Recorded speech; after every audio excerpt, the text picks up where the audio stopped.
심장과 보혈로 주 신성하기를 원하네. 내 주의 신성신 주님을 찬송합시다. 찬송합시다. 찬송합시다. 내 주의 신성신 주님을 찬송합시다. 주님을 손하여 주신 주, 내 손을 들어 계시네. 십자가 앞에서 주님을 찬송합시다. 찬송합시다. 찬송합시다. 내 주의 신성신 주님을 찬송합시다. 주의 흘리는 생명수 나 씻어줘야 하시네. 내 깊은 정성을 다하여 찬송합시다. 찬송합시다. 찬송합시다. 내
땅 위에 홀로 높으신 이름을 영광과 존귀와 찬양 드리세.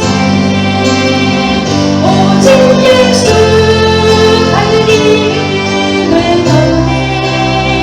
주는 것 우리에게 주신 건네. 오직 예수 하늘 이름 덮네. 오영광과 존귀 권세와 찬양 받으신 분 오직 주 예수. 오직 예수 오직 예수 하늘 이름을 덮네. 주는 것 우리에게 주신 건네. 오직 예수 하늘 이름 덮네.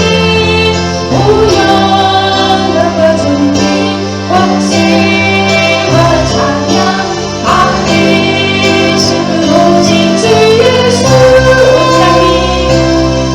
온 땅 위에 홀로 높으신 이름 하늘 높이 계셨네. 온 땅 위에 홀로 높으신 이름 영광과 존귀와 찬양 드리세. 오직 예수 하늘 이름을 덮네. 주는 것 우리에게 주셨네. 오직 예수 하늘 이름 덮네. 오영광과 존귀 권세와 찬양 받으신 분 오직 주 예수. 오직 예수 오직 예수 하늘 이름을 덮네. 주는 것 우리에게 주셨네. 오직 예수 하늘 이름 덮네. 오영광과 존귀 권세와 찬양 받으신 분 오직 주 예수. 같이 기도하시겠습니다. 여러분 그런 것이 그리그라 바라바리라 바라라 여러분 그런 것이 오늘 그리는 뜻이 그리그라 바라바리라 그런 것이 오늘 그리는 뜻이 여러분 그런 것이 그리그라.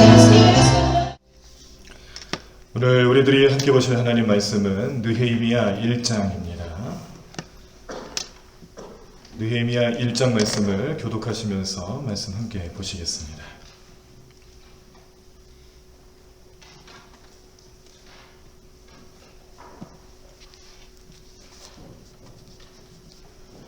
느헤미야 1장 말씀 우리 다 찾으신 줄 알고 제가 먼저 1절 읽겠습니다.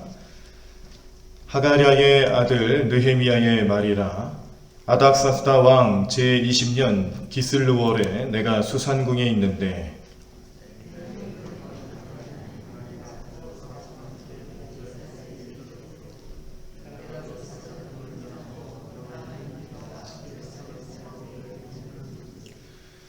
그들이 내게 이르되 사로잡힘을 면하고 남아있는 자들이 그 지방 거기에서 큰 환난을 당하고 능욕을 받으며 예루살렘 성은 허물어지고 성문들은 불탔다 하는지라.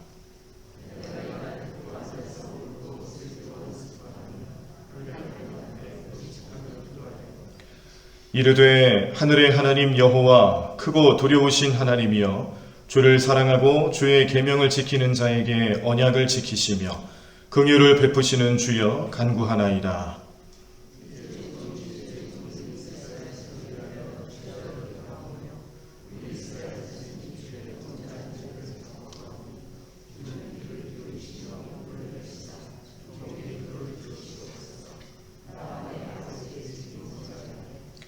주를 향하여 크게 악을 행하여 주께서 주의 종 모세에게 명령하신 계명과 율례와 규례를 지키지 아니하였나이다.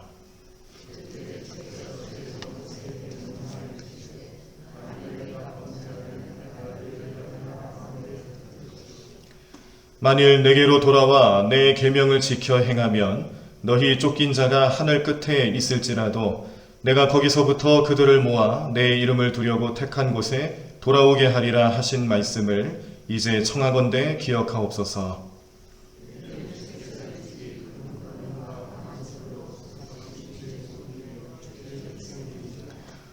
주여 구하오니 귀를 기울이사 종의 기도와 주의 이름을 경외하기를 기뻐하는 종들의 기도를 들으시고 오늘 종이 형통하여 이 사람들 앞에서 은혜를 입게 하옵소서 하였나니 그때에 내가 왕의 술 관원이 되었느니라. 아멘. 오늘 우리들이 함께 보신 느헤미야 1장 말씀, 오늘 우리가 느헤미야의 사역과 또 그 사역을 통해서 나타나시는 하나님의 은혜를 함께 바라보시면서 우리의 삶에도 우리 하나님 우리의 삶에 어떻게 역사하실지 또 어떤 능력과 은혜로 함께 하실지를 마음속에 품으실 수 있는 오늘 귀한 하루의 삶이 되시기를 간절히 축원합니다. 느헤미야 1장을 보시기에 앞서서 느헤미야는 어떤 말씀으로 이루어져 있는 책인지, 느헤미야의 사역은 또 어떤 것이었는지를 좀 먼저 살펴보도록 하겠습니다. 느헤미야는 느헤미야가 지었다라고 생각하실 수가 있겠는데 이런 의견들을 대부분 또 신학자들이 크게 세 가지로 보고 있습니다. 느헤미야가 썼다라고 주장하는 분들도 있고요. 아니다, 원래는 에스라 선지자가 쓴 책이다라고 주장하는 분도 있고, 후대의 이 역대기 저자들, 역대 사가들이 나중에 이 느헤미야를 엮었다 그렇게 주장하는 분들도 있습니다. 그러니까 이 느헤미야를 누가 썼는지를 놓고 벌써 세 명의 이런 세 가지 종류의 주장들이 나타나는 건데요. 그러나 우리가 보편적으로 생각할 수 있는 것은 느헤미야가 썼다라고 생각을 할 수가 있겠습니다. 우리 오늘 본문 말씀 1절에도 보시면은 느헤미야의 말이다 이렇게 표현이 되어 있는 것뿐만 아니라 또 우리가 보통 이 성경 안에서 어떤 선지자들의 이름을 내세워 쓰여진 책들은 대체로 그 쓴 사람들의 이름을 따서 책의 이름을 붙여줬기 때문에 보편적인 생각으로는 느헤미야가 썼다라는 것을 받아들일 수가 있겠습니다. 느헤미야는 그 이름 뜻이 여호와께서 도우신다라는 의미를 갖고 있습니다. 그래서 느헤미야 말씀을 이제 쭉 묵상을 하시고 통독을 하시다 보면은 이제 이 그 포로기를 겪고 난 뒤에 귀환하여서 성벽을 재건하고 또 성전을 재건하고 삶의 터전을 만들어 나가는 모든 과정에서 하나님이 느헤미야를 통해서 어떻게 그 백성들을 이끌어 가시고 도우시고 계시는지도 함께 살펴보실 수가 있는데, 그렇기 때문에 연대로 봤을 때도 이제 포로 귀환하는 시점, 그래서 기원 전 430년쯤을 살펴보고 있습니다. 우리가 이 포로 귀환을 하고 난 뒤에 그리고 구약 성경의 마지막 책이 말라기잖아요. 이 말라기 선지자의 말씀을 끝으로 해서 약 400년간 말씀이 없습니다. 그래서 그런 시점들을 좀 가만히 이렇게 적용해 보시면서 본다면 430년경 느헤미야가 활동했다라는 것을 좀 생각하실 수가 있겠습니다. 그럼 느헤미야는 왜 느헤미야 말씀을 통해서 어떤 목적을 가지고 이 말씀을 우리에게 주고 있을까? 첫 번째는 에스라와 좀 연관이 있습니다. 에스라 선지자가 쓴 에스라서의 내용도 역시 마찬가지로 성전을 재건하고 성벽을 재건하는 모든 걸 회복해 나가는 과정에서 나타나는 어려움들을 하나님 앞에 고백하고 또 구하는데, 이런 과정처럼 바벨론 포로가 된 당시에 백성들에게 주셨던 약속이 있어요. 그 약속을 부응케 하실 것을 하나님께 아뢰고 또 실현시켜 주시고 또 그 과정에서 나타나는 여러 가지 어려움들을 신앙적으로 영적으로 해결해 나가는 모습을 볼 수가 있죠. 이 말씀 속에 함께 활동했던 에스라, 느헤미야, 본인도 마찬가지고, 그리고 수룹바벨은 이제 이 포로 귀환하는 백성들을 이끌고 본국으로 돌아와서 이제 성전을 재건하는 일을 또 감당했죠. 또 예수와 학계, 스가랴 이런 사람들의 활동들과 또 사역들을 보면서 느헤미야도 마찬가지입니다. 하나님께서 그 사람들을 어떻게 쓰고 계시는가, 어떻게 하나님께서 선택하시고 또 그 사람들을 통해서 하나님의 역사를 위해 하나님의 귀한 사명을 감당하기 위해서 어떤 도구로 삼고 계시는지를 알려주는 말씀이죠. 근데 여기서 끝나는 것뿐만 아니라 지금 이제 알려드린 이름들은 이스라엘 백성들이잖아요. 그런데 고레스, 다리오, 아닥사스다 이런 바사 왕국, 페르시아입니다. 페르시아의 왕들의 이름까지도 등장하게 되는데 이 사람들이 단순히 그냥 바사의 왕들로만 표현되는 게 아니라 가만히 살펴보니까 하나님께서 이 이방 민족의 왕들, 당대에는 그 시대를 주름잡던 큰 제국입니다. 그 제국의 왕들을 하나님께서 쓰고 계시더라. 그걸 또 깨닫는 거죠. 하나님께서 심판의 도구로도 쓰시지만 또 이 유다 사람들, 또 이스라엘 백성들을 회복시키기 위한 하나님의 도구로도 이 사람들을 쓰고 계신다는 것을 말씀을 통해 깨닫게 하시는 내용들이 나타나 있습니다. 느헤미야를 지도자로 세우시고 예루살렘 성벽을 재건하게 하시고 이스라엘 백성들을 어떻게 다스려 나가게 하시는지를 기록한 책이고요. 또 같은 시대에 함께했던 에스라 제사장 또는 학자로서 이 에스라가 이 황폐해진 땅에 백성들을 어떤 모습으로 회복시키고 있는가, 영적인 모습으로 어떻게 회복시키고 있는가를 노력했다라면은 느헤미야는 정치적으로나 군사적으로 또 그런 여러 가지 방면에서 회복을 이끌어주기 위해서 노력했던 인물로 설명되고 있습니다. 그래서 이 느헤미야 말씀을 보시면은 이 선지자나 아니면 그 영적인 부분에 있어서 종교 지도자의 역할을 하는 사람들도 있었는데 반면에 이 백성들의 실질적인 삶의 부분이 있잖아요. 뭐 여러 가지 회복의 경우에 있어서 삶의 질이라든지 또 그런 환경이라든지 뭐 이런 것들을 같이 회복시켜주는 역할들을 함께 감당을 했었는데 그 중에 하나가 이제 느헤미야라는 사실입니다. 그러니까 영적인 면도 회복해야 하고 또 실질적인 삶의 부분에서도 회복이 이루어져야 되는 그런 부분들까지도 하나님께서 다 주관하시고 또 그 사명을 감당케 하셨다라는 것을 우리는 느헤미야를 통해서도 깨닫게 됩니다. 느헤미야 말씀은요, 총 13장으로 이루어져 있는데 오늘 보신 1장을 포함해서 3장까지는 이제 느헤미야가 이 포로 귀환한 현장을 방문하고 또 예루살렘 성벽을 수축하는 일을 시작을 합니다. 이 수축하는 과정에서 어려움을 느끼게 되는데 그 말씀이 4장에서 7장까지 나와요. 그리고 에스라가 그가 이제 손으로 쓴 기록에 의하면 율법을 공포하고 개혁하는 내용들, 그러니까 영적인 부분에 있어서도 함께 회복을 감당하고 있다는 것을 오늘 느헤미야 말씀을 통해서도 깨닫는데 그 말씀이 8장에서 10장에 나타납니다. 성벽의 준공식을 기록하고 또 성전 제사장의 계도를 회복시키는 일, 이런 것들을 기록하고 있는데 이런 내용들 포함해서 느헤미야의 또 두 번째 방문 혹은 또 개혁에 관한 내용들이 11장에서 13장까지 나타나 있습니다.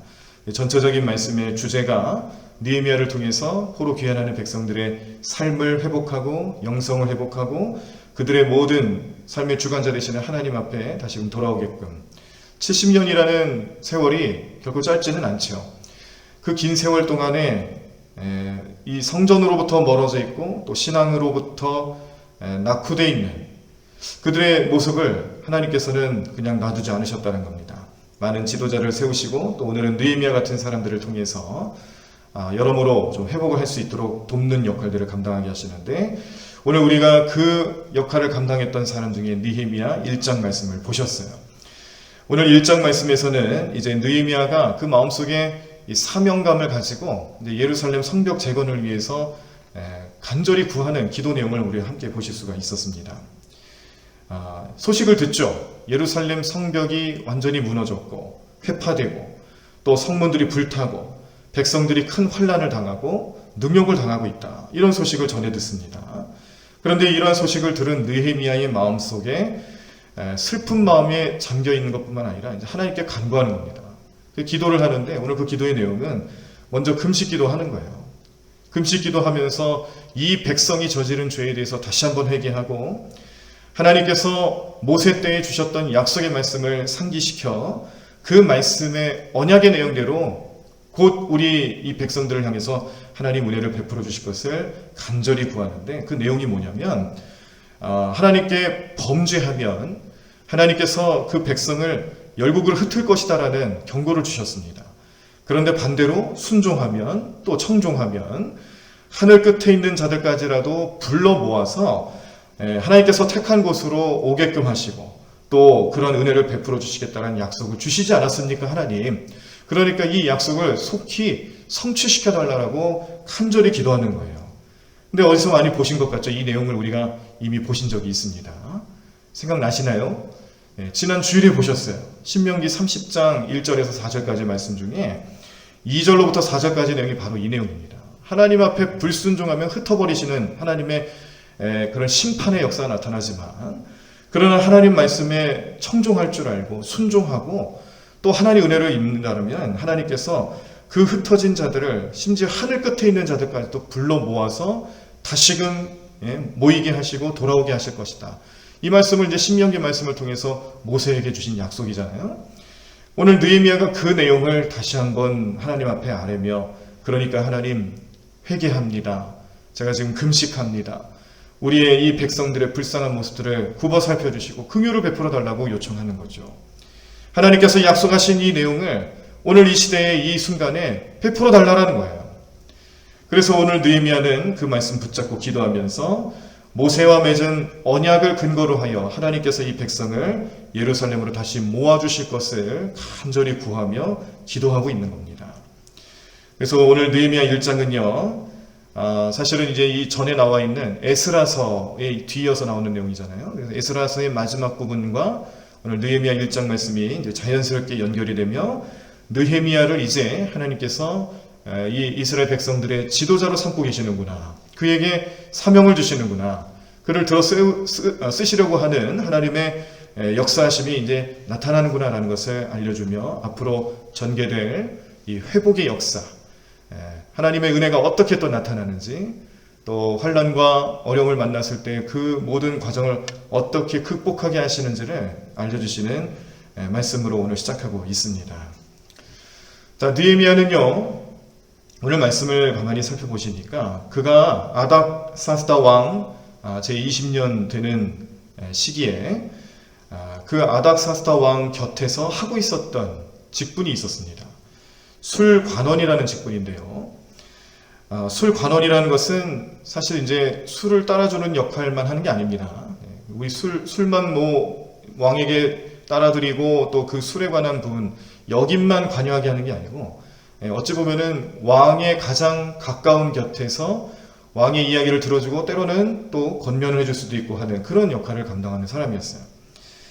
그러니까 술 맡은 관원, 이 술관원이라는 사람은 그때 당시 이제 수많은 방법으로 왕을 독살하려 하거나 또 암살하려고 하는 그런 사람들로부터 왕을 지켜주는 역할도 감당을 했다는 것인데, 술에 독을 탔는지 확인도 하고요, 또 음식도 확인을 합니다. 음식물에도 독이 있는지 없는지 확인을 하고, 그래서 이런 위협으로부터 왕을 지켜주는 역할, 그래서 아무나 이런 직책을 맡을 수 있는 게 아니라 왕으로부터 절대적인 신임을 받을 수 있는 사람만 이런 일을 맡을 수 있다는 사실이죠.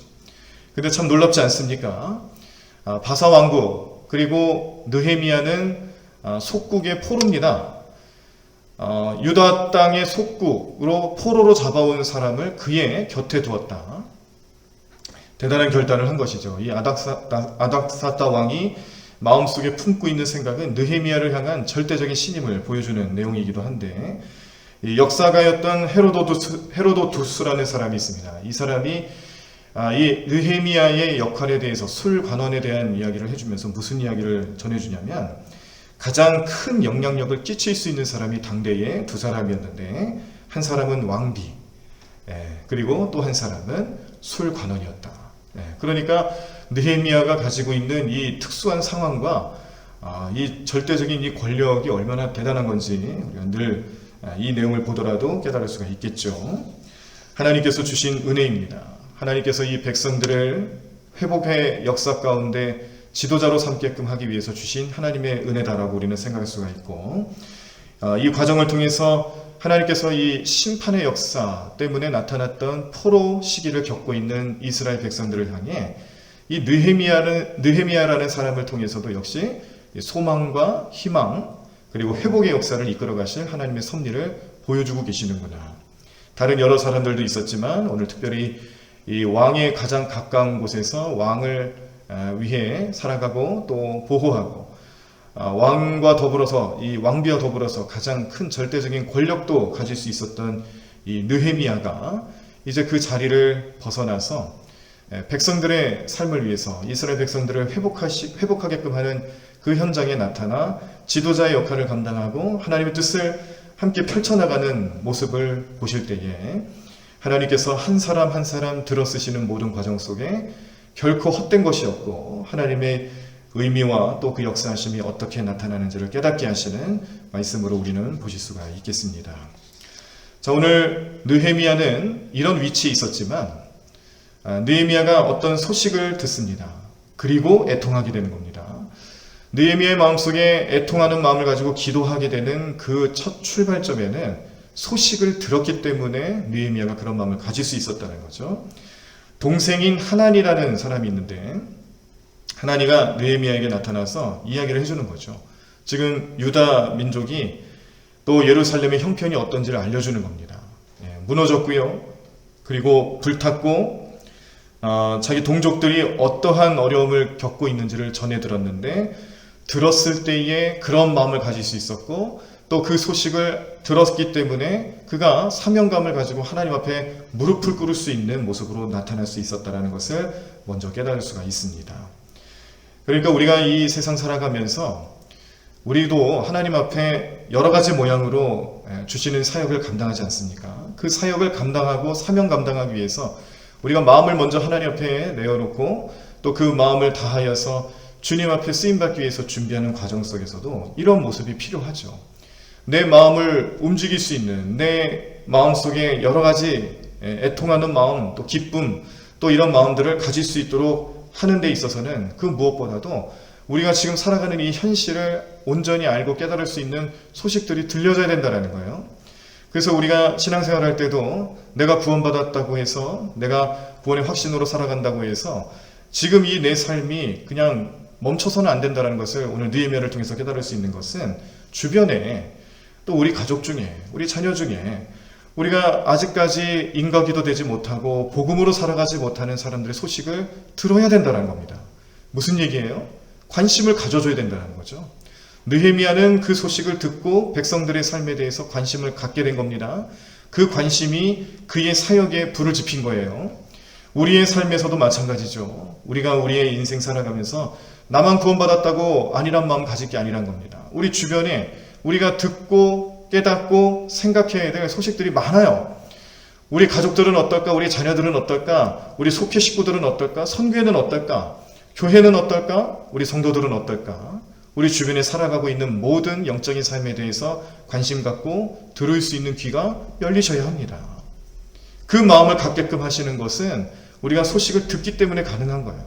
듣지 않고 그런 마음을 갖기는 어렵습니다. 우리가 인간이기 때문에 그렇죠. 물론 성령님께서 주시는 감동과 생각들이 또 있습니다. 그러나 하나님께서는 우리의 인생 자체를 통하여서 역사하시기를 좋아하시는 분, 사람을 도구로 삼으시고 사람을 통해서 하나님 뜻을 펼쳐나가시기를 좋아하시는 분이시기 때문에 오늘 이 느헤미야의 사역에 있어서도 그 동생을 사용하시잖아요. 듣게끔 하시는 거죠. 왕 곁에서 그저 그가 맡은 일에만 충실하고 머무는 삶을 살게 하는 게 아니었다는 겁니다. 듣게끔 하셨다는 거예요. 그 듣는 마음, 그 듣는 순간에 나타났던 그의 사역의 마음은 애통하는 마음이었습니다. 이 백성들을 불쌍히 여겨달라는 애통하는 마음이었어요. 동족이 당하고 있는 이 어려움, 그 사연 하나하나를 들을 때마다 남의 이야기가 아니었던 겁니다. 우리의 이야기였고 자신의 이야기입니다. 그래서 이 사역을 감당할 수 있도록 하나님 앞에 나아가기에 앞서서 그의 마음이 어떤 마음이었는가 깨달을 수 있는 것은 듣고 그 듣는 상황 속에서 주시는 하나님 마음을 가늠하고 생각하고 결단하는 느헤미야의 모습을 먼저 보실 수가 있습니다. 그럼 도대체 예루살렘의 상황은 어땠을까? 하나니가 전해주는 예루살렘의 상황은 먼저 큰 환난을 만났다고 그랬습니다. 그리고 백성들이 능욕을 당하고 있고 예루살렘 성은 회파되고 성문들이 불탔다. 이런 이야기를 전해주는데요. 그 내용은 어떤 내용이냐면 이스라엘 백성들이 이미 성벽 재건을 시도하고 있었습니다. 그런데 아닥사스다 왕의 조서가 이미 내려져서 그 조서에 의하면 모든 이 성벽 재건 사역을 중단하라. 시행에 옮기지 말라고 조서를 내린 거예요. 자, 이 말씀의 내용이 에스라서에 나옵니다. 4장 말씀에 나오는데 4장 11절로부터 13절 그리고 21절에 이렇게 말씀합니다. 제가 읽어드리겠습니다. 아닥사스다 왕에게 올린 그 글의 초보는 이러하니 강 건너편에 있는 신하들은 왕에게 아뢰나이다. 당신에게서 우리에게로 올라온 유다 사람들이 예루살렘에 이르러 이 패역하고 악한 성읍을 건축하는데 이미 그 기초를 수축하고 성곽을 건축하오니 이제 왕은 아시옵소서. 만일 이 성읍을 건축하고 그 성곽을 완공하면 저 무리가 다시는 조공과 관세와 통행세를 바치지 아니하리니 결국 왕들에게 손해가 되리이다. 21절 이제 너희는 명령을 전하여 그 사람들에게 공사를 그치게 하여 그 성을 건축하지 못하게 하고 내가 다시 조서 내리기를 기다리라. 네, 이런 말씀이 이 에스라 4장 말씀에 나와 있습니다. 정리하면 뭡니까? 이 성벽을 재건하는 과정에서 이걸 못마땅하게 여기는 사람들이 왕에게 올린 겁니다. 상소를 올린 거죠. 그런데 무슨 내용으로 올렸냐면 이 사람들이 이 성벽을 재건하고 그들의 삶의 터전을 완성하게 되면 앞으로 왕을 섬기지 않을 겁니다. 왕의 통제권에서부터 벗어나게 될 겁니다. 조공도 바치지 않고 왕을 멸시할 겁니다. 이런 내용입니다. 그러니까 아닥사스다 왕이 그 내용을 듣고 마음이 흔들린 거죠.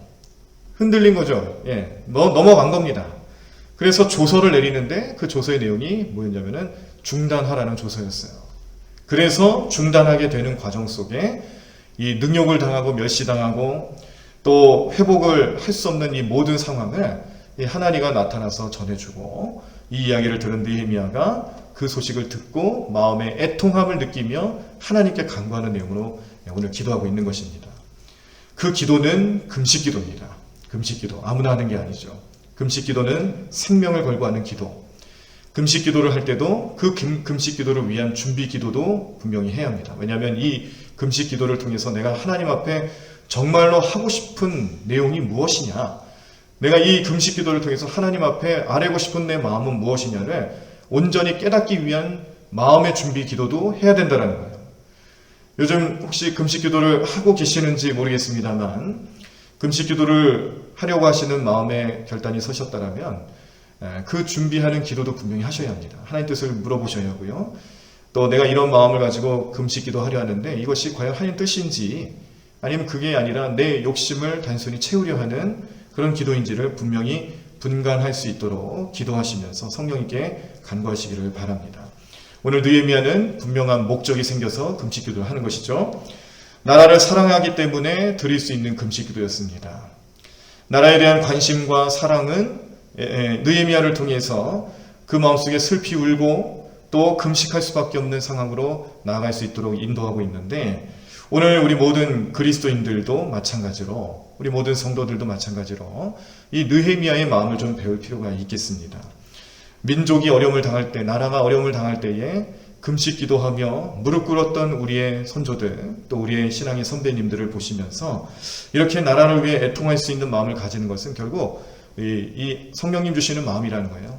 예수님을 믿고 성도로서의 삶을 살아가면서 이 땅, 이 민족, 앞으로 하나님께서 이 민족과 이 나라를 위해서 어떻게 은혜를 베풀어 주실지에 대해서 간구할 수 있는 마음을 가질 수 있다는 것은 오늘 느헤미야가 가지고 있는 태도와 똑같은 모습입니다. 제가 며칠 전에 서울 기독 청년 연합회라는 단체에서 보낸 문자 메시지를 받았습니다. 이 문자 메시지의 내용을 보니까요, 이런 거예요. 어제부터죠. 어제 21일 월요일부터 23일 수요일까지, 내일까지 3일간 국가 3일 금식 기도의 날로 정했으니 이걸 교회에 광고하고 알리고 함께 동참해달라. 그런 내용이 담겨있는 문자 메시지였습니다. 내용이 좀 길었습니다. 거기 이런 어떤 취지를 가지고 이 기도 운동을 하는지 알려주는 동영상 자료도 있고 홈페이지도 있고 또 이 일에 동참하시는 목사님들 명단들도 이렇게 쭉 나와 있는데 거기 보니까 우리 그 원성은 감독님이라고 서울연의 감독님 이름도 들어가 있고 감리교뿐만 아니라 이제 초교파적인 모습으로 이렇게 참여를 하고 있다라는 그런 근거들이 이렇게 나타나 있었습니다. 근데 제가 이제 좀 고민을 했어요. 이 내용이 나쁜 내용은 아닌데, 그런데 교회에 정식으로 광고하고 또 동참하자고 하기에는 조금 어려움이 좀 있겠다 판단이 들어서 우리 성도님들에게 알려드리진 않았습니다. 그런데 그 내용은, 그 취지는 오늘 사실 이 느헤미야가 가지고 있는 마음하고 사실 똑같은 마음입니다. 지금 코로나 위기를 겪고 있는 이 한국 교회를 위해서 기도하자라는 것이고, 그 기도의 내용은 회복의 기도를 하자고 하는 겁니다.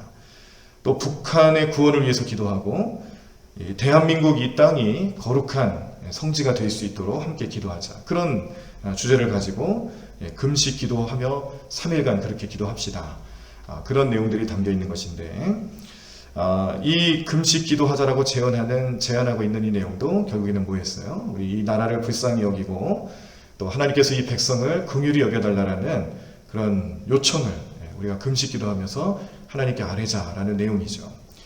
그래서 이 내용 자체만으로 보면은 오늘 우리가 분명히 기도해야 될 목적을 알고 깨닫게 하는 좋은 취지이긴 한데, 그러나 공식적으로 이제 성도님들께 알려드리지는 않았습니다.